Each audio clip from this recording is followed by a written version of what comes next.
pagi, ciao An, good morning. Jadi lanjutan buku yang ke-6. Manusia harus selalu bergantung kepada Tuhan. Isi buku yang ketiga. Manusia banyak salah jalan kalau mengikuti keinginan sendiri. Manusia zaman sekarang beruntung dalam menghadapi hidup ini. Banyak fasilitas yang canggih bisa dilakukan dan dimiliki. Dari kesemua itu perlu pertimbangan untuk menerima dan memanfaatkan. Tidak semua fasilitas sekarang yang bisa memberi keuntungan, banyak juga tidak cocok untuk dilakukan. Yang banyak dilakukan membuat kita tidak bisa mengejar dan mendapatkan apa yang disediakan di dunia ini.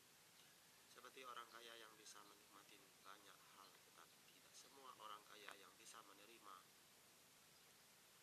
Sekalipun kekayaan dengan uang ia lakukan, ada hal-hal yang tidak bisa ia nikmati. Orang miskin bisa melakukan dan melihat, namun tidak semua juga yang bisa ia terima. Dan ini memang aneh buat manusia. Semua itu telah diatur dengan adil, mengikuti keinginan sendiri adalah salah. Bahkan banyak salah. Isi buku yang keempat. Jalan manusia berbeda dengan jalan Tuhan. Tidak heran ya, manusia mau melakukan keinginannya daripada melakukan sesuatu menurut keinginan Tuhan. Orang yang hidup mau bebas pasti tidak sama dengan jalan yang ditentukan Tuhan. Tuhan mengajarkan kebenaran kepada manusia saat manusia mulai lahir sampai melewati hidup di dunia ini. Ada yang manusia lakukan tidak sama dengan jalan Tuhan. Sampai ia tua pun tetap tidak mau dan tetap tidak bisa. Semakin dunia canggih, semakin besar juga ambisi manusia untuk mendapatkan hidup yang bebas, karena pandangan manusia hal demikian lebih enak dinikmati daripada menuruti keinginan kita terhadap Tuhan. Manusia salah besar kalau mengikuti perkembangan zaman dengan kecanggihan yang dipilih, bukan jalan yang ditentukan oleh Tuhan. Kita perlu keseimbangan dalam hidup. Isi buku yang kelima. Manusia ingin sekali mencapai keinginannya, tetapi segala yang terjadi berbeda. Sangat wajar kita berlomba-lomba mengejar waktu dan melewati waktu untuk mencapai impian dalam hidup. Hidup di luar negeri atau kota besar atau di desa sangat bodoh kalau manusia tidak punya impian atau melewati waktu tidak dimanfaatkan sebaik mungkin. Waktu hidup berjalan terus, pasti kita yang ingin sukses perlu pengorbanan, dan dari didikan orang tua sampai dewasa perlu impian dan sukses. Keadaan hidup tidak bisa kita yang tentukan atau kita raih sebelum hal dan impian itu terbukti kita capai. Kita hidup bisa kita punya impian dan berkorban keras, tetapi kita harus terima hasil akhir dari impian tersebut.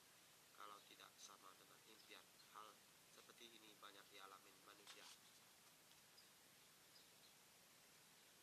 Isi buku yang ke-6. Keinginan manusia banyak yang tidak berguna. Dari kecil kita hanya ingin hidup bersama orang tua dan bermain, serta ingin sekolah, dan waktu berlalu. Dari SD, SMP, SMA, dan kuliah, dan akhirnya sekolah mendapatkan gelar. Setelah tercapai, pasti berpikir untuk menentukan pekerjaan apa yang cocok. Setelah bekerja ingin mendapatkan hasil yang bisa ditabung dan berpikir untuk punya pacar, dan akhirnya saat matang pikiran ingin berpisah sama orang tua dan saudara.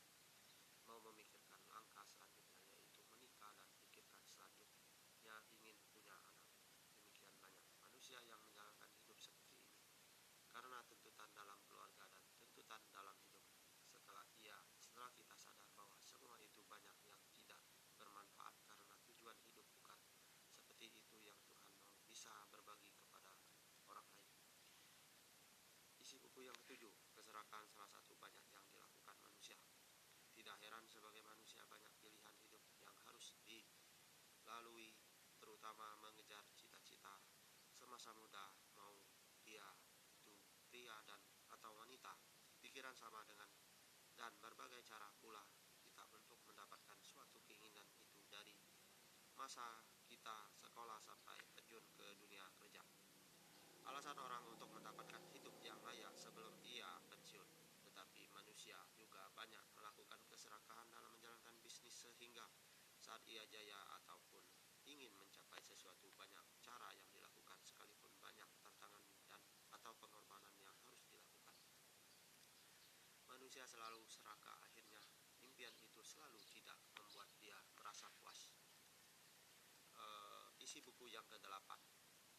Berjalan tidak seharusnya mengikuti rencana kita. Kebanyakan di antara manusia mau selalu ingin mengikuti langkah-langkah yang telah dia tetapkan karena itu yang disukai oleh banyak orang, dan jika kita kerjasama kalau tidak sejalan maka hal tersebut tidak akan berjalan dengan lama, dan manusia selalu punya keputusan sesuai keinginan sendiri. Tuhan mau agar manusia yang lemah supaya belajar untuk merendahkan hati untuk mengikuti langkah yang Tuhan sediakan, supaya langkah dan jalan yang dilalui membawakan suatu kepuasan dan tidak salah jalan. Memang manusia punya kesombongan dalam menentukan langkah dalam hidupnya. Kemana ia berada, ia mau mengikuti langkahnya sehingga tidak beban buat masa dalam hidupnya berjalan seiring dengan kesamaan kehendak Tuhan lebih baik. Ke-9. Jika yang dilakukan manusia ada yang benar dan ada yang salah. Saat kita menerapkan hidup, dua pilihan yang kita pilih. Memang untuk memilih jalan hidup yang benar tidak enak, sebab untuk melangkah perlu kehati-hatian, dan manusia selalu berprinsip ingin menjadi yang terbaik kalau bisa dilakukan.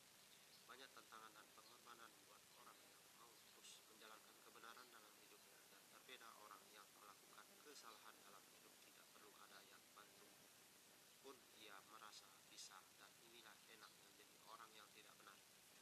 Orang yang bebas dengan tindakan sebelum ia menghadapi maut, maka ia tetap menjalankan hidup tanpa ada halangan, dan ia siap untuk mendapatkan hal yang tidak baik saat ia ditimpa musibah. Kita sebagai manusia, mana yang harus kita pilih? 10. Saya lihat dulu 10 masih bisa atau enggak. Oh, kayaknya masih bisa ya. Kekokohan dalam hidup perlu 3 hal yang harus dilakukan oleh manusia.